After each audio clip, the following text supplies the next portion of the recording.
Mesdames et messieurs, bonsoir et soyez les bienvenus pour cette nouvelle édition de votre journal de 22 heures à la une dans l'actualité. À la une dans l'actualité nationale, le chef de l'État, son Excellence Ismaël Mergueli, a reçu le président de la région somalienne de Galmudug.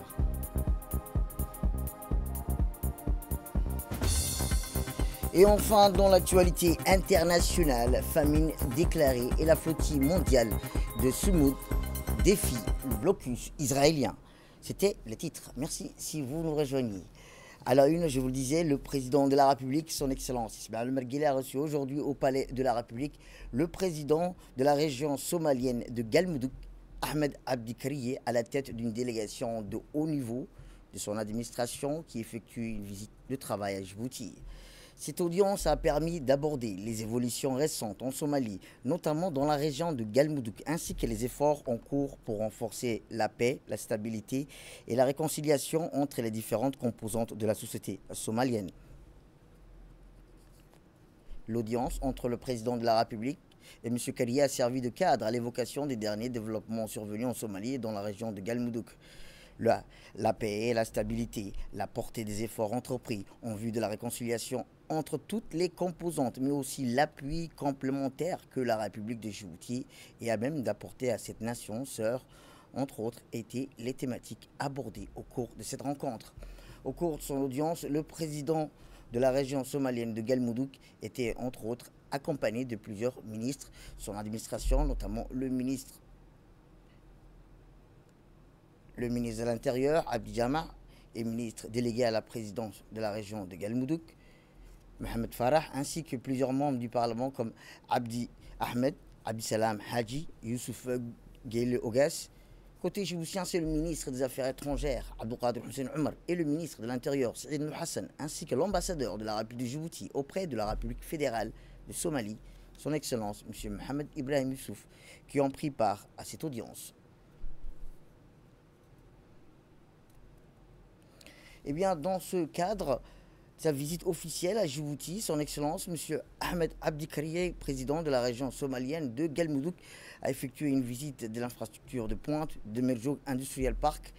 Rappelons que la délégation a été conduite par son Excellence M. Saïd Nour Hassan, ministre de l'Intérieur. La délégation a d'abord visité le Demerjoug Oil Terminal, un projet phare de la Djibouti Vision 2035 destiné à positionner Djibouti comme un hub énergétique et logistique de premier plan tant au niveau régional qu'international. Ce terminal comprend une jetée pétrolière de 2,5 km reliée au rivage par un pont d'accès de 315 mètres avec une capacité annuelle de 25 millions de tonnes. Il est équipé d'un central matrice manifold desservi par 9 pipelines directionnés permettant de traiter simultanément le diesel, le kérosène, l'essence, le fuel lourde, le GPL et l'huile alimentaire. Un dépôt modulaire offre une capacité de stockage flexible, adaptée à la demande du marché. Le terminal dispose de 2 postes d'accostage, l'un pour les navires jusqu'à 120 000 et l'autre pour les navires de 6 000 à 30 000 medium range. 9 bras de chargement marins modernes assurant des opérations rapides, sûres et conformes aux normes internationales. L'accès maritime est garanti par un chenal de navigation de 14 km et d'une profondeur variant de 18 à 30 mètres, entièrement balisé et 15 bouées permettant d'accueillir des navires de fort tonnage. Ce terminal jouera un rôle stratégique en offrant ainsi des services d'avitaillement aux navires transitant par la mer Rouge en soutenant les importations nationales de carburant et en facilitant le transbordement et en approvisionnement les pays enclavés de la région.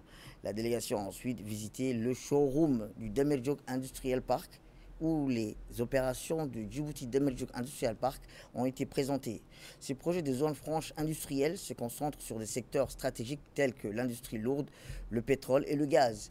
Eh bien, à la suite de la visite, M. Ahmed Abdi Kariye a déclaré qu'il était honoré, ainsi qu'à sa délégation, de constater de visu les avancées et le développement de Djibouti et a souhaité une pleine réussite et une continuation exemplaire dans la poursuite du progrès du pays. Tout à fait autre chose cette fois-ci, où après la rentrée réussie des élèves de l'enseignement fondamental, ce sont aujourd'hui les lycéens de l'enseignement secondaire, général et technique qui ont repris le chemin des classes. Plus de 12 900 élèves du secondaire général et 4 700 élèves de l'enseignement technique et de la formation professionnelle ont retrouvé leur établissement, leurs enseignants et leurs camarades. Accueillis chaleureusement par Les professeurs et les équipes pédagogiques, les élèves ont renoué avec la vie scolaire dans une atmosphère de joie, d'enthousiasme et de convivialité. Les cours de récréation ont résonné des rires et des retrouvailles, donnant le temps à une année prometteuse. Rappelons que le MENFOP poursuit avec détermination sa politique de renforcement des capacités des enseignants et des professionnels d'encadrement pédagogique et administratif. L'accent a été mis sur l'amélioration des pratiques pédagogiques, la gestion axée sur les résultats et le développement des innovations éducatives. Toutes les dispositions ont été prises pour garantir une rentrée placée sur le meilleur auspice. Au-delà de l'organisation matérielle, le MENFOP lance un appel à la mobilisation collective de l'ensemble des acteurs du système éducatif, enseignants, personnel administratif, chefs d'établissement, élèves, parents et partenaires. Ensemble, ils sont appelés à œuvrer pour la réussite de cette nouvelle année scolaire et à bâtir une école toujours plus performante, inclusive, tournée vers l'avenir. Placée sous le signe de la performance et de la réforme, la rentrée 2025-2026 traduit la volonté ferme du MENFOP de poursuivre ses efforts pour l'amélioration continue du système éducatif, rappelant que la contribution au développement national.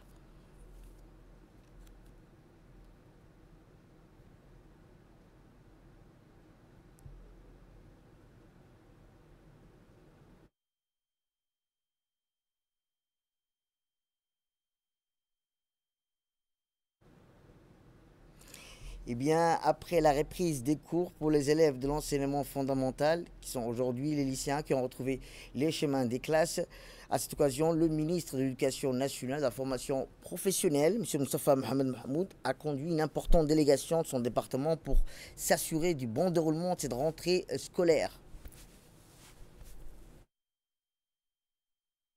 Ministériel a débuté au lycée Jama Youssouf, où le ministre et sa délégation ont pu constater, aux côtés de l'équipe pédagogique, la reprise effective des cours. Le ministre a salué l'engagement du proviseur et des enseignants, tout en rappelant les exigences fixées par la circulaire d'orientation et la feuille de mission de cette nouvelle année scolaire. La visite s'est poursuivie au centre sectoriel des formations professionnelles au métier du transport et de la logistique, puis dans le lycée Rodin 4 et PK12, partout, la délégation a été chaleureusement accueillie et des échanges constructifs ont eu lieu avec les enseignants, particulièrement qualifiés des centres d'excellence, où le ministre a encouragé les équipes à redoubler d'efforts.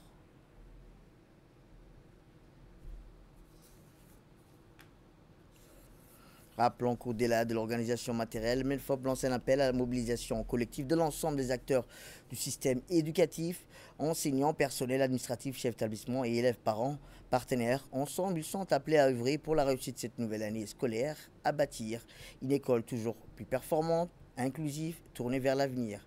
Le MENFOP poursuit avec détermination sa politique de renforcement des capacités des enseignants et des personnels d'encadrement pédagogique et administratif.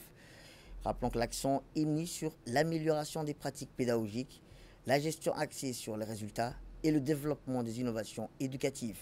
Toutes les dispositions ont été prises pour garantir une rentrée placée sous les meilleurs auspices. Placée sous le signe de la performance et de la réforme, la rentrée scolaire 2025-2026 traduit la volonté ferme du MENFOP.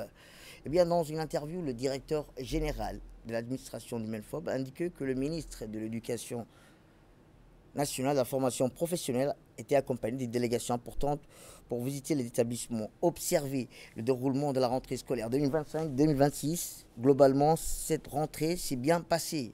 Le ministre a également exhorté les enseignants à veiller à la qualité de l'enseignement afin de garantir aux étudiants des apprentissages optimaux. Il est essentiel, a-t-il dit, que nos étudiants bénéficient d'une éducation de qualité pour mieux répondre aux exigences du marché tant national qu'international. Dès là, je vous emmène vers le sud du pays, où, à l'instar des autres régions du pays, la rentrée des classes pour les établissements secondaires de la région de Dikil. La région de Dikil compte cette année un total de 37 établissements scolaires répartis entre écoles de base, collèges, lycées. Plus précisément, la région comprend 29 écoles de base, dont une nouvelle création à Bakéré, 8 collèges, dont une nouvelle création à Taouéo et lycée technique. Concernant la reprise, la direction régionale de l'éducation de Dikil a enregistré une participation remarquable des élèves En effet, environ 6 884 élèves du cycle de base ont repris le chemin de l'école cette année. Au niveau des collèges, c'est plus de 3 605 élèves qui ont également repris leur scolarité dans les 8 établissements de la région. Pour accueillir ces élèves dans de bonnes conditions, la région d'Ikil a mobilisé un total d'environ 266 professeurs d'école et 167 professeurs dans les collèges. Le directeur régional a tenu à rendre hommage à ces professionnels dévoués qui ont accepté de relever le défi d'accueillir, d'éduquer et de former ces élèves avec un engagement sans faille et une passion sincère pour leur mission. Il a souhaité également remercier le préfet adjoint de la région d'Ikil qui a su mobiliser l'ensemble des ressources pour assurer une rentrée ordonnée et sécurisée. Il a remercié également le vice-président du conseil régional pour son soutien indéfectible ainsi que les autorités militaires locales qui ont assuré la sécurité des établissements scolaires, la circulation des élèves et le bon déroulement de l'accueil. Plus loin, le directeur régional a remercié aussi l'endroit du Melfort pour la mise à disposition dans tous les établissements des salles de classe agréables, bien équipées et adaptées à l'apprentissage. Rappelons que ces efforts importants ont été déployés pour améliorer l'infrastructure, notamment par l'innovation des bâtiments exigeants. Le directeur régional a tenu à rendre hommage à ces professionnels dévoués qui ont accepté de relever le défi d'accueillir et d'éduquer et de former les élèves. Écoutons-le. D'une manière générale, le bilan, la région de Dikil compte cette année environ 37 établissements scolaires répartis en école de base, collège et lycée. Plus précisément, notre région comprend 29 écoles de base, dont une nouvelle création cette année à Bakéré, au fin fond de la région de Dikil. 8 collèges dans une nouvelle une nouvelle école fondamentale, Tawa'u, et puis qui assure la formation au niveau secondaire et prépare nos jeunes à poursuivre leurs études.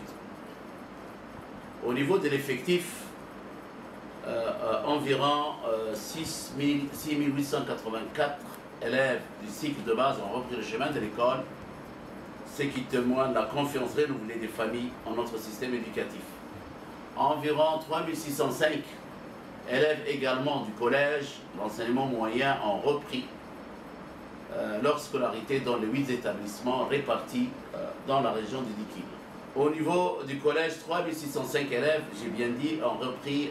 La région de Dikil a mobilisé un total d'environ 266 professeurs de la discipline dans diverses disciplines telles que le français, l'anglais, l'arabe, les mathématiques, les sciences et l'histoire géo, matière essentielle à la formation des jeunes. De plus, 167 enseignants de toutes les disciplines confondues ont été mobilisés pour la scolarité du collège. En conclusion, je souhaite également remercier le préfet de la région, le sous-préfet de la région qui a su mobiliser l'ensemble des ressources pour assurer une rentrée ordonnée et sécurisée. Son accompagnement constant a permis de surmonter les éventuels obstacles. Je remercie également le vice-président du conseil régional pour son soutien indéfectible, ainsi que les autorités militaires locales qui ont bien voulu superviser avec moi la rentrée scolaire. Eh bien, pour cette rentrée scolaire, je vous emmène vers le nord, où à l'instar des autres régions du pays, la rentrée des classes pour les établissements secondaires de la région de Tadjoura a eu lieu ce mercredi. Au total, environ 1200 lycéens ont repris le chemin de l'école dans les établissements suivants. Le lycée d'enseignement général de Tadjoura, le lycée de Sagalou, Randa, Dora, le lycée technique de Tadjoura, ainsi que les établissements de Bouya, de Daï, qui intègrent cette année le cycle secondaire grâce à l'ouverture des classes de seconde. Tous les enseignants affectés dans ces établissements ont répondu pressants à leur poste dès les premiers jours. Cette rentrée a été honorée par la présence des autorités locales. Le préfet adjoint Habib Djilani, le président du conseil régional par intérim Idriss Abbas, ainsi que des représentants de la gendarmerie, de la police, des services déconcentrés de l'État. À cette occasion, le directeur régional de l'éducation de Tadjoura, l'inspecteur Ahmed Hamadou, a adressé ses sincères remerciements à l'ensemble des personnalités et institutions ayant contribué au bon déroulement de cette rentrée, en particulier à la préfecture et au conseil régional pour leur soutien indéfectible.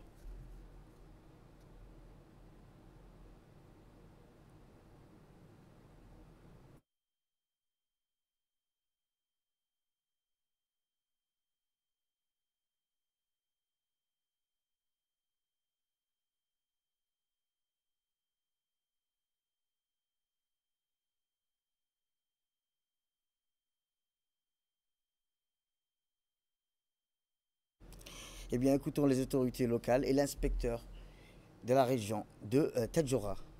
De la région de Tadjoura, les élèves de 40 écoles primaires ont repris leurs cours, qui sont au nombre, au total, quelques 9000 élèves ont repris le chemin de leur école.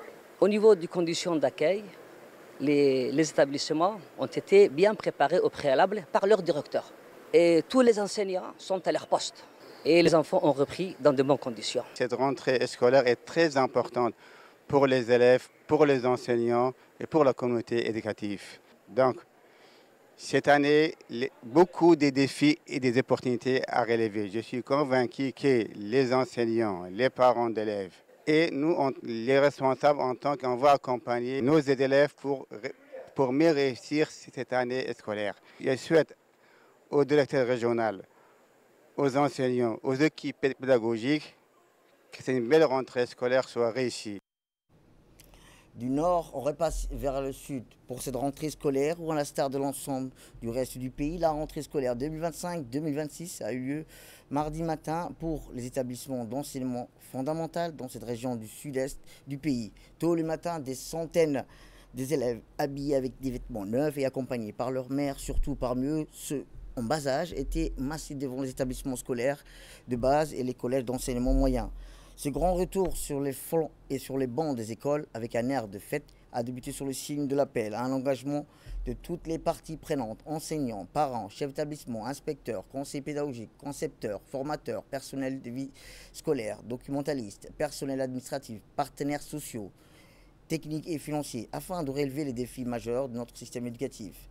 De la classe de première année à la 5e année, de l'école de base jusqu'au collège d'enseignement moyen, au total plus de 11 110 élèves, dont 7 367 pour le collège ou l'enseignement moyen, à savoir 2054 élèves ont pris le chemin vers les bancs scolaires. Peu de temps après l'appel des élèves et leur accueil dans leur salle d'études respectives, une délégation conduite par la préfète adjointe de la région et préfet par intérim, Saïda Wabri Assoui, est composée de la députée Filsen Abdellah Miguel, du secrétaire général du conseil régional, du directeur régional du ministère de l'Éducation nationale et de la formation professionnelle, Mohamed Aden, des chefs de corps de détachement de la gendarmerie et de la police dans la région.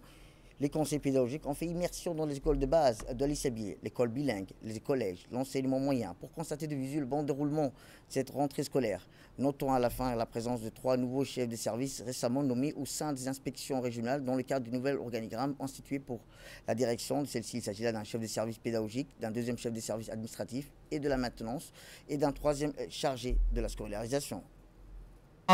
Monsieur Moustapha Mohamed Mahmoud pour avoir entrepris cette initiative fort louable qui est la création d'une direction régionale qui vise la politique de la décentralisation et la déconcentration des services publics. Écoutons à présent la préfète adjointe, Mme Saïda Wabri Assoui. Mesdames et messieurs les responsables éducatifs, chers membres du corps enseignant, chers parents d'élèves et surtout vous, chers élèves de la région d'Ali-Sabié. En ce jour marquant la rentrée scolaire, c'est un honneur de m'adresser à vous tous. Nous accueillons aujourd'hui sur le banc de nos écoles la formidable force vive de notre région. 11 100 jeunes esprits prêts à apprendre, à grandir et à se préparer pour l'avenir. Cette année, nos écoles de base ouvrent leurs portes à 7 367 élèves. Je me réjouis tout particulièrement de constater que parmi eux, nous comptons 3 949 filles, aux côtés de 3 418 garçons. Cette forte présence féminine de le plus jeune âge est une immense source de fierté et les témoignages que l'accès à l'éducation pour tous est une réalité tangible et encouragée dans notre région. Je vous souhaite à toutes et à tous une année scolaire enrichissante et couronnée de succès. Et on repasse vers le nord, où à l'instar de tout le pays, les établissements scolaires de l'enseignement de base et du moyen de la région d'Obok ont ouvert leurs portes ce lundi 2 septembre, marquant le coup d'envoi officiel de la rentrée scolaire 2025-2026. Cette reprise s'est déroulée dans des conditions satisfaisantes, saluées par les autorités régionales et éducatives. Eh bien, une délégation conduite par le préfet de la région d'Obok, Moussa Aden Migani, accompagné du vice-président du conseil régional d'Obok, M. Ahmed Ali Mohamed, le directeur régional de l'éducation, Hamadou Ali Mohamed, a sillonné plusieurs établissements scolaires du chef-lieu afin de constater le visu, les conditions d'accueil des élèves. Tout au long de cette tournée, la délégation a pu apprécier les efforts déployés par les équipes éducatives, les chefs d'établissement pour garantir une rentrée sereine et accueillir les élèves dans des environnements propres, sains et sécurisés. La délégation s'est félicitée du travail accompli en amont, notamment l'opération de nettoyage des établissements scolaires réalisée en collaboration avec la préfecture, l'armée, la police, la gendarmerie, soulignant que l'éducation reste une priorité pour le développement de la région. Le préfet d'Obok, Moussa Aden Migani, a réaffirmé avec conviction son engagement en faveur d'une éducation de qualité pour tous les enfants de la région. Il a souligné que l'école constitue un pilier essentiel du développement local et a assuré que les autorités continueront à soutenir les efforts du personnel éducatif pour améliorer les conditions d'apprentissage, renforcer les résultats scolaires et garantir l'équité d'accès à une éducation inclusive et performante. De son côté, le directeur régional de l'éducation a rappelé que cette rentrée s'inscrit dans une dynamique d'amélioration continue des résultats scolaires en mettant l'accent sur le suivi pédagogique, l'appui aux élèves en difficulté et à la formation continue des enseignants, tout en exhortant les enseignants à faire preuve d'un engagement fort pour faire cette nouvelle année scolaire une réussite dans tous les domaines.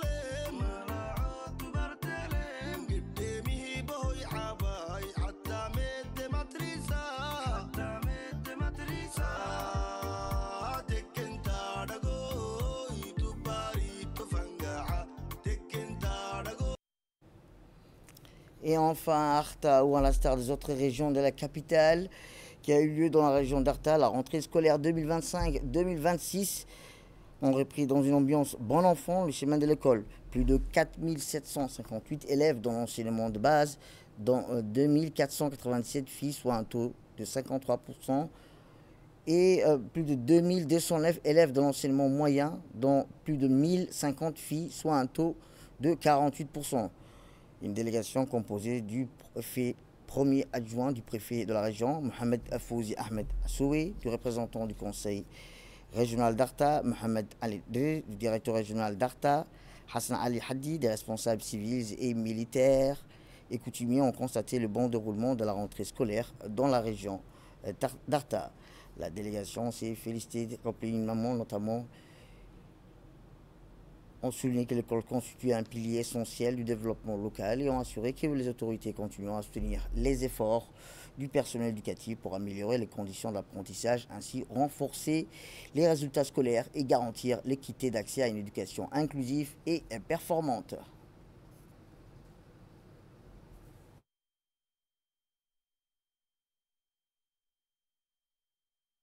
Efforts déployés par les équipes éducatives des chefs d'établissement pour garantir une rentrée sereine, accueillir les élèves dans un environnement propre, sain et sécurisé. Officielle de l'année scolaire 2025-2026 dans la région d'Arta, bien sûr comme dans toute la République. Dans notre région, dans la région d'Arta, en ce matin, 6967 élèves ont repris le chemin de l'école. Ces 6967 élèves répartis dans 2 ordres d'enseignement, soit le primaire et les collèges. Le nombre de filles représentait presque la moitié des élèves dans les 2 ordres d'enseignement. Ceci dit, tous les profs présents, les enfants étaient bien là et la rentrée scolaire s'est très bien déroulée dans toute la région en passant par l'État jusqu'à Alioune.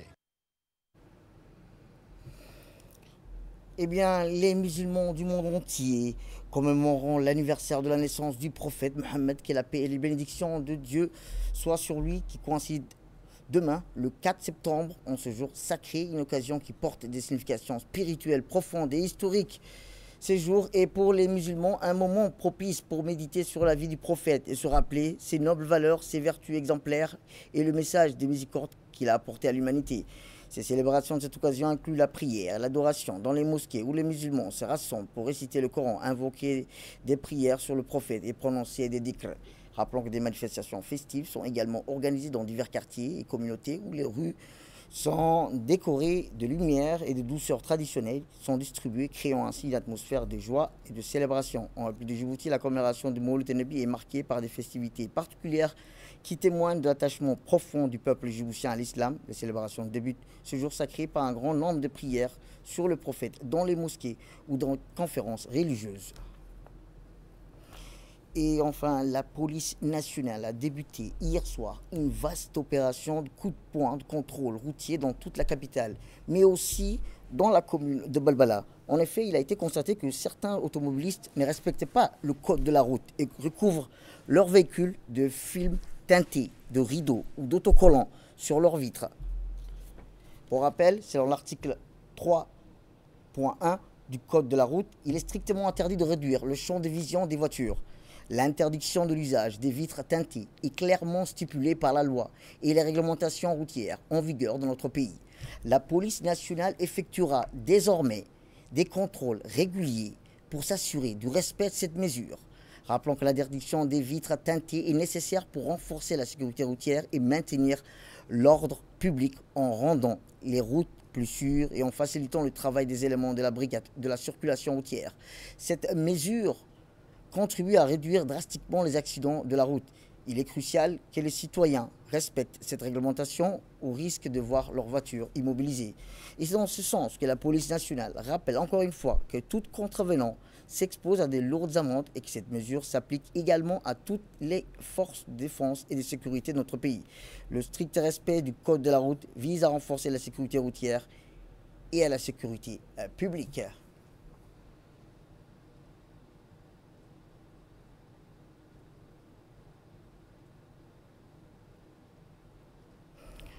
Pour plus de détails, écoutons le commandant Abdelrazak Al-Moussa, commandant de la sécurité routière. Salam alaikum wa rahmatullahi wa barakatuh. Je suis le commandant Abdelrazak de la sécurité routière. Je me présente à vous une fois de plus pour parler du respect du code de la route et plus particulièrement des substances appelées communément de vitres teintées. La police a, depuis hier, procédé à une grande opération d'envergure pour lutter contre ce phénomène. Les véhicules qui seront contrôlés avec des vitres teintées seront mis en fourrière jusqu'au paiement d'une amende et jusqu'à l'enlèvement définitif de ces substances appelées vitres teintées. Et s'y ajoute également un type de phénomène comme des rideaux ou des autocollants momentanément utilisés par certains conducteurs. Nous rappelons que ces substances ne seront pas non plus tolérées. Donc, c'est pas la police qui décide, c'est la loi. Et le Code de la route, en son article 3.1, clair là-dessus, toutes les vitres doivent être en substance transparente. De ce fait, nous exhortons une fois de plus nos compatriotes de faire preuve de responsabilité et de respecter scrupuleusement les dispositions du Code de la route. C'est que ces mesures, puisque le Code de la route est un ensemble de mesures destinées à préserver la sécurité des usagers de la route. C'est pour le bien de nos compatriotes que nous agissons ainsi. De ce fait, les récidives feront l'objet d'amendes majorées et personne ne sera épargné. En particulier, je m'adresse aux forces de défense et de sécurité de faire preuve de responsabilité puisque nous sommes avant tout dépositaires de l'autorité publique et c'est à nous de montrer l'exemple.